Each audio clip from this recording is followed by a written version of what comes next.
yo debo asegurarme entonces ante un paciente,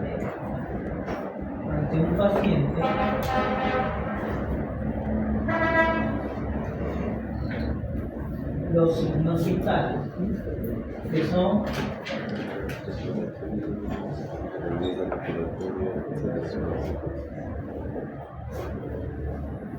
importantes para poder determinar si es que están funcionando bien o no estos valores. ¿No? Entonces, la presión arterial, que es la fuerza que ejerce la sangre en los vasos sanguíneos, tiene dos valores porque representan dos momentos de mi función cardíaca. ¿Cuáles son? Sístole y diástole. ¿No? Muy bien. Cada vez que mi corazón se contrae, sístole, impulsa un volumen de sangre, y ese volumen de sangre va a tener, ¿qué cosa? Una presión a nivel arterial determinada, ¿no? ¿Correcto? Habíamos dicho que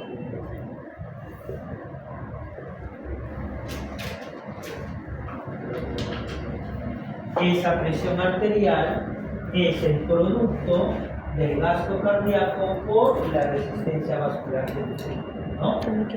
Tiene que existir un gasto cardíaco y tiene que haber una resistencia vascular periférica para yo poder determinar los valores en dos momentos. Uno, cuando se contrae presión arterial sistólica, y otra cuando se relaja presión arterial diastólica. ¿Verdad? Muy bien. Entonces, yo necesito saber cuánto será mi frecuencia cardíaca para poder saber cuánto podría existir como gasto cardíaco y determinar si la presión arterial es adecuada o no es adecuada. Pero ¿por qué es importante la presión arterial? Porque con este valor yo voy a determinar cuánto es mi presión arterial media o promedio. Y este valor me dice si es que mis órganos vitales y tejidos están bien perfundidos. ¿Sí? Entonces, la perfusión es el flujo adecuado de sangre oxigenada y nutrientes a mis órganos vitales y el resto de tejidos. Será adecuado siempre y cuando esa presión pueda determinarla midiendo la PAM. Y para saber cuánto es la PAM, yo necesito saber cuánto es mi presión arterial, ya que la PAM es una fórmula matemática que multiplica mi presión arterial diastólica por 2 más mi presión arterial sistólica 3. Entonces, yo necesito que mi corazón bombee sangre. Esa sangre tiene que estar oxigenada, pero bombeando sangre oxigenada debe existir una presión que ejerce los vasos sanguíneos y que multiplicado por el gasto del corazón me va a determinar un valor de presión de las arterias. Esa presión de las arterias se mide en dos momentos, sistólica y diastólica. Y es importante determinar esa presión porque sabiendo 2 veces la presión diastólica más la sistólica entre 3, me va a decir si es que mis órganos o tejidos están bien perfundidos. Quiere decir que llega buen flujo de sangre, sobre todo a mis órganos vitales. ¿Se entiende eso? Porque si mi corazón bombea sangre oxigenada y no existe una presión arterial adecuada, es decir, mi presión arterial está baja, presión arterial baja, ¿tendré buena perfusión? No. Si no tengo buena perfusión, voy a terminar con necrosis de tejido. Y si tengo necrosis de tejido, el cerebro pequeñito, otro por acá, mis riñones, mi corazón,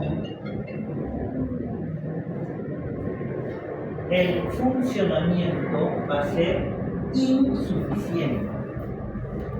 La insuficiencia hará que todo el proceso metabólico se vea alterado y termina con muerte del paciente. Muerte del paciente.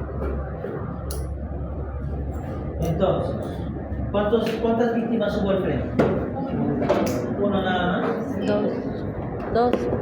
Eran dos. Era uno que estaba a la altura de las motos de la policía allá lejos.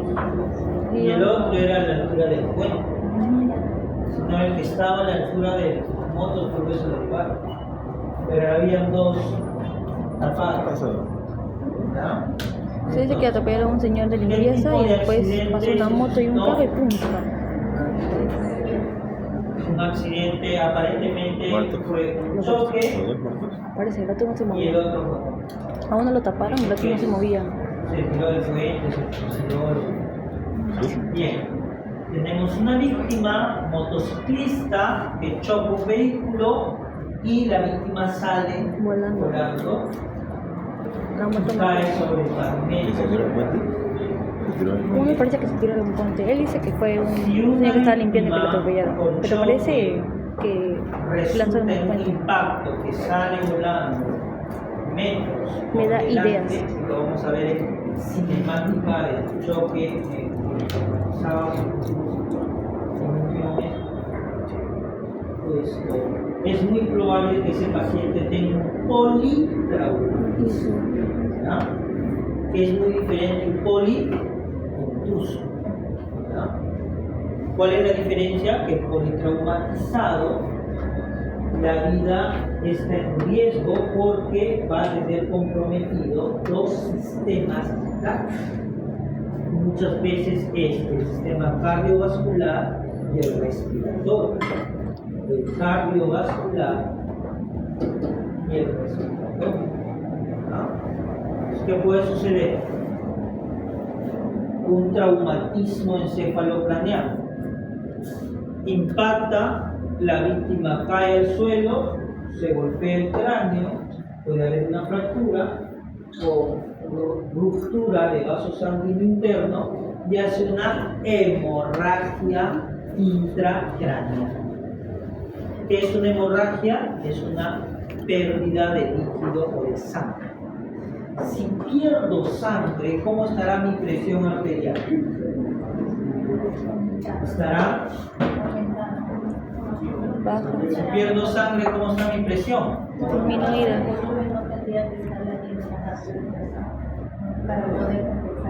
Sí, pues, pero la primera pregunta es, si yo tengo un corte y tengo una hemorragia, ¿cómo estará mi presión?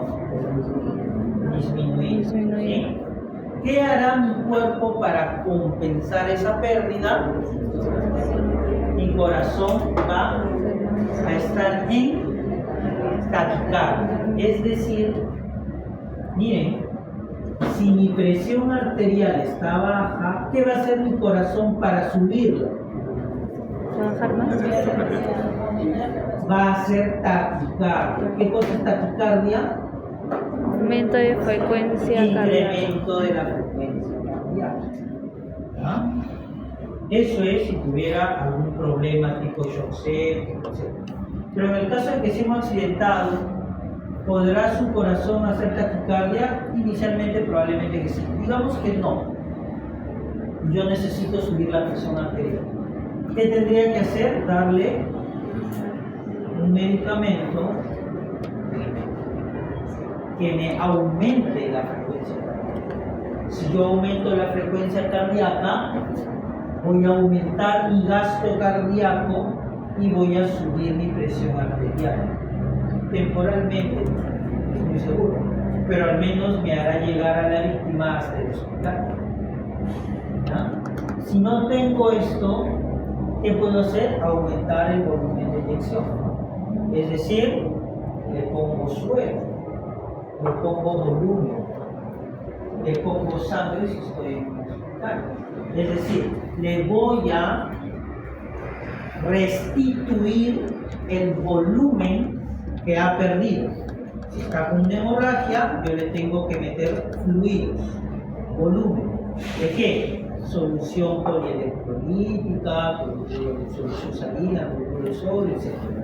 ¿Para qué? Para aumentar el volumen de sangre que mi corazón eyecta en cada sístole. ¿Ya? Si yo aumento el volumen de eyección, el gasto cardíaco aumenta y mejoro mi presión arterial. Eso es estabilizar los signos vitales de un accidentado. Pero eso es temporal. Pero es importante porque ustedes son los primeros intervinientes, los que hacen el primer auxilio. Y esto ayuda para que la víctima pueda llegar al hospital. Porque tenemos luego otras formas de manejar los problemas de la presión. Ustedes han escuchado que, por ejemplo, en las noticias, un paciente que estuvo en un accidente o un politraumatizado o un lastimado, le han puesto medicamentos y han terminado amputándole los dedos de la mano o del pie y nos denuncian, ¿no? Porque mi familiar no tenía esas lesiones, y cómo es posible que haya terminado siendo amputado. ¿Por qué? Porque van a tener que sopesar riesgo-beneficio. Y cuando hay un problema de presión arterial baja, ustedes tienen que ver todas las medidas para poder elevar la presión a nivel central y que sus órganos vitales se mantengan funcionando. Eso quiere decir que se tiene que sacrificar el flujo sanguíneo periférico. Y al sacrificar flujo sanguíneo periférico quiere decir que yo cierro el flujo de sangre que está lo más periféricamente posible para que toda la presión se mejore a nivel central. Eso produce vasoconstricción periférica y si tengo vasoconstricción periférica, ¿qué voy a tener? A nivel distal, hipoxia, isquemia y necrosis. Mis dedos se necrosan, van a terminar amputándose, pero quedo con vida. Ese es el dilema de todo médico intensivista de trauma shock cuando maneja pacientes en los cuales tiene que usar cierto tipo de medicación que produce vasoconstricción, mejorando, ¿sí?, la parte distal. ¿Sí? Entonces, todo lo que produzca vasoconstricción periférica hay riesgo de hipoxia, isquemia y necrosis. ¿Ah? ¿Alguien se ha hecho alguna herida y ha necesitado una sutura alguna vez? Bien, cuando lleven cirugía van a ver que en la parte de suturas van a tener que colocar ¿qué cosa? Una anestesia, que es lidocaína de aplicación local. Y esa lidocaína viene en dos presentaciones: con epinefrina o adrenalina y sin epinefrina. ¿Sí? ¿Cuál es la diferencia? Que si yo voy a suturar tejido en zona de circulación distal, debo usar lidocaína sola, porque no contiene ¿qué cosa? Epinefrina o adrenalina, ya que eso produce vasoconstricción. Y si yo hago una sutura con adrenalina en el dedo, es muy probable que el flujo de sangre se cierre, se necrosa y el dedo cae. Entonces, necesito suturar poniendo anestesia sin epidemia, ya que produce vasoconstricción. ¿Cómo es la irrigación en el cuero cabelludo? ¿Qué pasa si yo solamente tengo una herida así puntual? La sangre sale como si fuera una arteria principal. ¿Por qué? Porque acá tenemos una red vascular a nivel del cuero cabelludo que es muy intensa. Es una especie de malla. Cuando voy a hacer sutura de cuero cabelludo y poder realizar los puntos, yo voy a necesitar la ayuda de un vasoconstrictor. Por eso, cuando supuro cuero cabelludo, voy a solicitar lidocaína con epinefrina. La epinefrina produce vasoconstricción temporal, me permite hacer la sutura y luego, como es una red vascular, continúa con el sangrado colateral. Entonces, la medicación ayuda, en cierta forma, para diferentes tipos de mecanismos de acción o procedimientos. Muy bien. Entonces, la presión arterial necesito determinarla en su valor sistólico y diastólico para poder conocer cuál es la presión arterial medio de la PAM y verificar si es que la perfusión de mis órganos vitales y tejidos es o no adecuada. Si no es adecuada, yo tengo que ver todos los mecanismos para poder mejorar esa presión. Podría actuar a nivel de gasto cardíaco, de resistencia vascular periférica, a nivel de volumen de electro sistólico o a nivel de la frecuencia cardíaca. Entonces, ya aprenderán en farmacología cardíaca después qué medicamentos son inotropos positivos, cronotropos positivos o negativos, cuáles me producen vasoconstricción periférica, cuáles me pueden producir vasodilatación, etc. Ahora vamos a ver este videito de presión arterial media.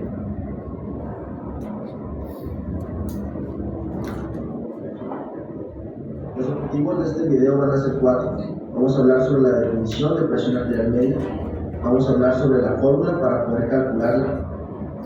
Vamos a ver un ejemplo práctico y vamos a revisar también la importancia o relevancia clínica que tiene la presión arterial media. Iniciando con el primer punto, que es la definición. Nosotros vamos a definir la presión arterial media como el promedio de la presión arterial en un solo ciclo cardíaco. Para poder calcular esta presión arterial media vamos a utilizar una fórmula muy sencilla en la cual se tienen que considerar los valores de la presión arterial diastólica y la presión arterial sistólica. Y esta fórmula es así: presión arterial media va a ser igual a presión arterial diastólica multiplicada por 2 más presión arterial sistólica, y todo esto dividido entre 3. Pongamos un ejemplo práctico. Imaginemos que nosotros tenemos a una paciente cuyos valores de presión arterial son de 120-75 milímetros de mercurio. En esta presión arterial, 120 representa los valores de la presión arterial sistólica y 75 representa el valor de la presión arterial diastólica. Simplemente vamos a sustituir los valores que ya vimos arriba y en este caso sería presión arterial media es igual a 2 por 75 más 120 y esto dividido entre 3. 75 representa la presión arterial diastólica y 120 la presión arterial sistólica. Y si lo resolvemos sería 2 por 75 igual a 150 más 120. Todo esto daría lugar a 270 y 270 dividido entre 3 nos daría como resultado 90. Ahora la pregunta sería, ¿esta presión arterial media es normal? La respuesta es sí. El rango normal de presión arterial media oscila entre 70 y 105 milímetros de mercurio. Por lo tanto, nuestra paciente se encuentra con una presión arterial media normal. ¿Cuál va a ser la importancia o la relevancia clínica de conocer la presión arterial media? La presión arterial media se va a considerar como la presión de perfusión tisular de los órganos corporales. Esto va a ser importante porque nosotros tenemos que mantener una mínima tasa de perfusión en nuestros órganos, principalmente los órganos blancos, como son riñón, corazón, cerebro y pulmones. Estos órganos van a ser muy sensibles a la disminución de oxígeno o a una disminución en ese aporte de oxígeno. Entonces la presión arterial media va a ser importante porque va a representar esta presión de perfusión tisular. Nosotros tenemos que considerar que la presión arterial media mínima para mantener estos órganos bien perfundidos va a ser mayor a 60. Si nosotros tenemos una presión arterial media por debajo de este valor, estos órganos que acabo de mencionar podrían tener repercusiones clínicas y conllevarnos a enfermedades o a estados que generan una perturbación en estos órganos, ¿va? Por decir un ejemplo, imaginemos que tenemos una presión arterial media por debajo de 55, ¿va? Nuestro riñón, cuando tiene una presión arterial media por debajo de 60, empieza a sufrir algunos cambios que nos pueden conllevar incluso a una lesión renal aguda. ¿Y esto por qué?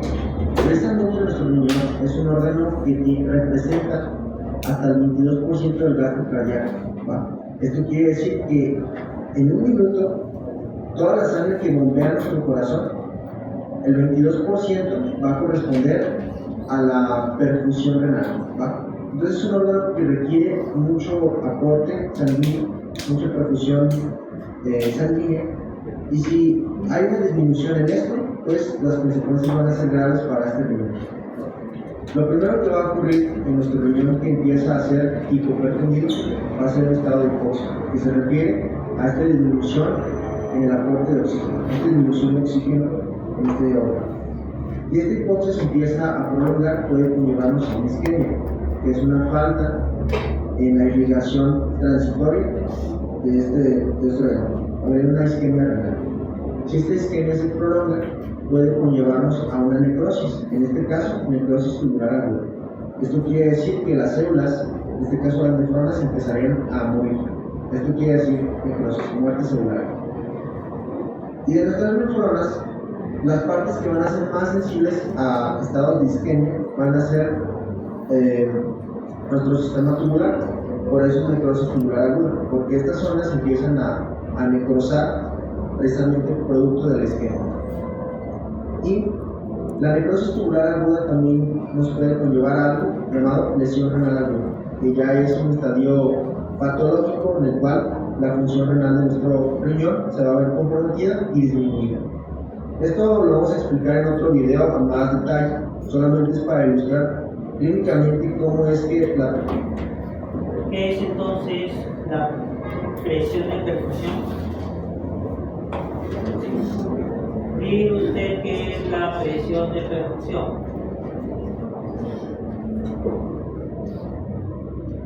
Lo expliqué y lo volvimos a ver en el video.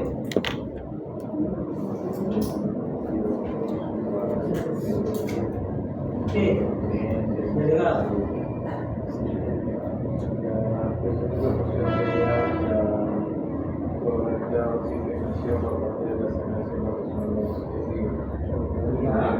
Que se obtiene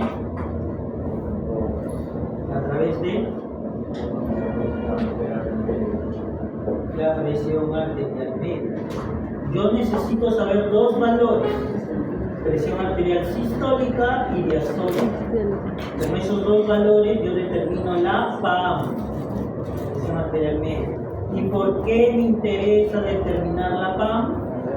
Porque es la representación en valor de la presión de perfusión adecuada o no que va a llegar a mis órganos vitales. ¿Cuáles son mis órganos vitales? Riñón, corazón, cerebro. Desde arriba hacia abajo. Arriba, cerebro, bajo, pulmón, bajo, corazón, bajo, riñón, ¿verdad? ¿Sí?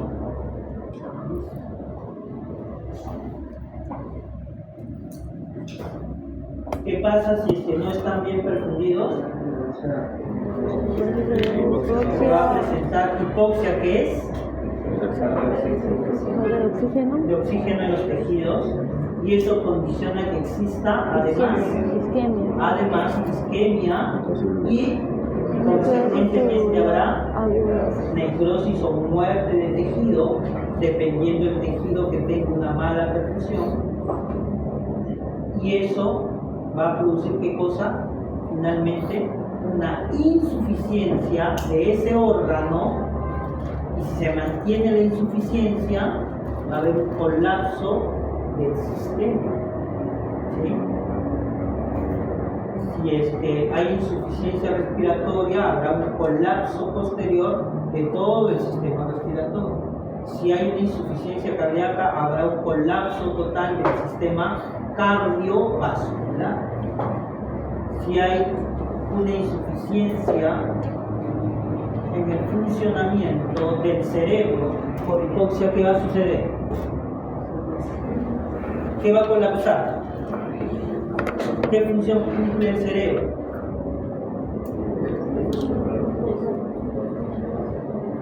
¿Por qué es importante el cerebro? ¿Qué hay en el cerebro?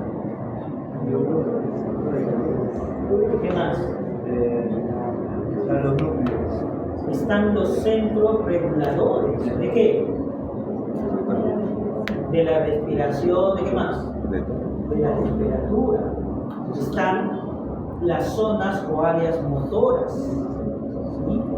¿Por qué es importante que haya áreas motoras? ¿Cómo es que mis músculos funcionan? A través de una actividad motriz. ¿Que demanda quién?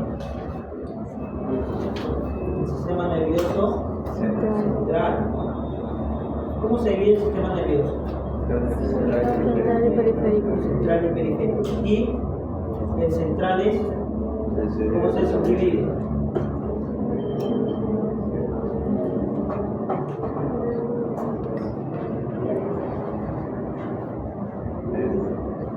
¿Quién maneja el vegetativo? Y el autónomo se divide, ¿no? El autónomo y vegetativo. Ya negra la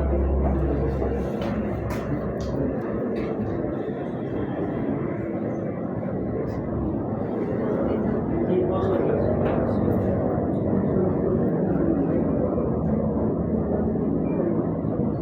¿Cómo tomo la presión arterial? ¿Qué debo tener en consideración?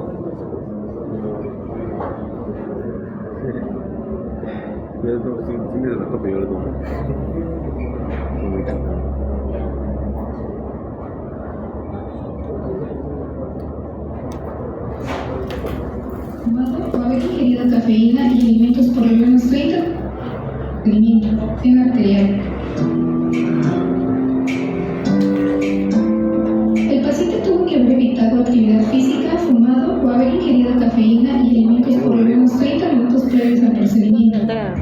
El paciente debe encontrarse sentado o relajado, con la espalda recostada y los pies apoyados sobre una superficie firme, con el brazo expuesto hasta el hombro y el antebrazo con apoyo a nivel del corazón.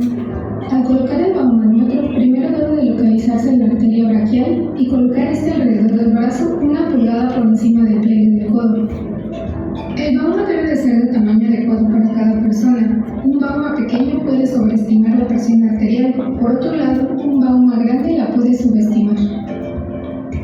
Asegúrese que el bauma quede ajustado, pero que permita deslizar 2 dedos entre este y la piel. Tome la pera con la mano derecha. Con los dedos índice y pulgar, manipule la perilla de escape. Método palpatorio. Con este método se puede medir únicamente la presión arterial sistólica y se realiza con el fin de evitar una sobreinsuflación del brazalete y así evitar incomodidad al paciente. Primero debe localizar el pulso radial ipsilateral al brazo al cual se colocó el baumanómetro. Debe insuflar rápidamente hasta que la presión indique 70 milímetros de mercurio. Luego continúa insuflando lentamente a razón de 10 milímetros cada 2 segundos. Hasta que el pulso no sea percibido, esto le indicará la presión arterial sistólica. Cuando desaparece el pulso, insufla el brazalete de 10 a 15 milímetros más. Luego empieza a desinflarlo a razón de 2 o 3 milímetros cada segundo para determinar la reaparición del pulso radial y confirmar el dato de presión arterial sistólica. Método auscultatorio. Coloque el estetoscopio en la posición correcta. Las olivas deben ir posicionadas en ambos conductos auditivos en sentido postero-anterior. Coloque la membrana del estetoscopio sobre la trayectoria de la arteria braquial, a nivel del pliegue del codo. Nunca la coloque debajo del brazalete. Debe aplicar suficiente presión para obtener ruidos nítidos, pero sin producir compresión de la arteria. Insufle rápidamente el Bauma de 20 a 30 milímetros por encima de la presión arterial sistólica, determinada por el método palpatorio. Después de esto, el Bauma debe de ser desinflado a razón de 2 a 3 milímetros por segundo. Mientras desinfla, debe escuchar atentamente las 5 fases del ruido del cuerpo.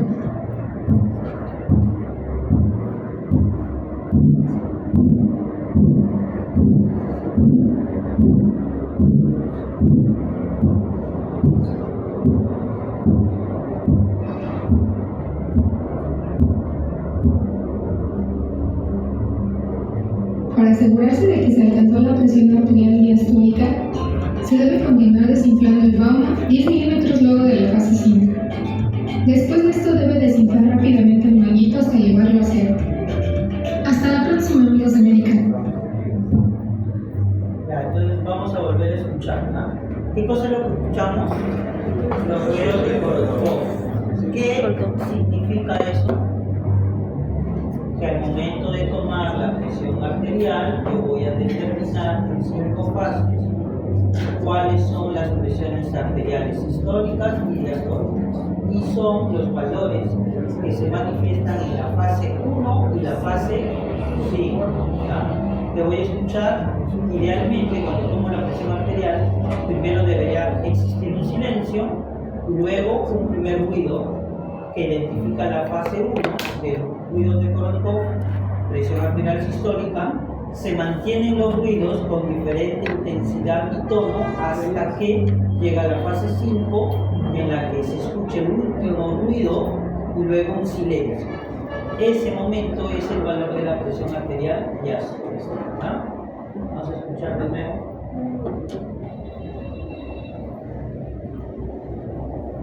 Mientras desinfla, debe escuchar atentamente las 5 fases del ruido del cuerpo.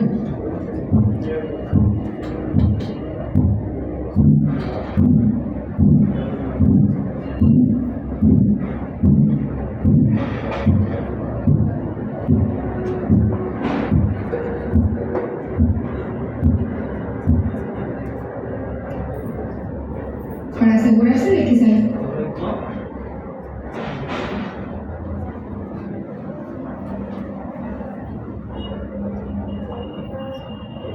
Entonces, ¿qué es el ruido de Korotov? No es otra cosa que la manifestación del soplo originado por la turbulencia desencadenada porque en un primer momento yo colapsé el vaso sanguíneo. Eso es un mecanismo físico. Yo busco colapsar el vaso sanguíneo porque acá existía un flujo laminar. Yo colapso el vaso sanguíneo y cuando libero lentamente se va a originar ¿qué cosa? Ya no un flujo laminar, sino turbulento. Y esa turbulencia se ausculta con un soplo. Y yo debo determinar cuál es el primer ruido y cuál es el último ruido para decir cuál es el valor de la presión arterial sistólica y diastólica. Y teniendo esos dos valores, yo voy a determinar mi PAM para ver si mis órganos vitales están bien perfundidos o no. Eso es en emergencia, ¿no? Porque hablar de hipertensión o hipotensión en la parte médica tiene que ver con que si el paciente sufre de obesidad, fumador crónico, tiene colesterol alto, tiene formación de ateromas, que pueden generar que el paciente sufra de hipertensión arterial. que puede ser primaria, secundaria, puede tener una crisis hipertensiva, que puede ser una urgencia o una emergencia hipertensiva, y el manejo es médico, no de emergencia. ¿Ah?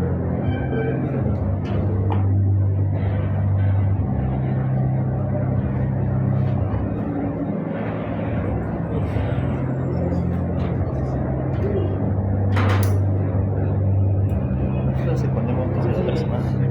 Sí que. ¿Quiénes iban a exponer?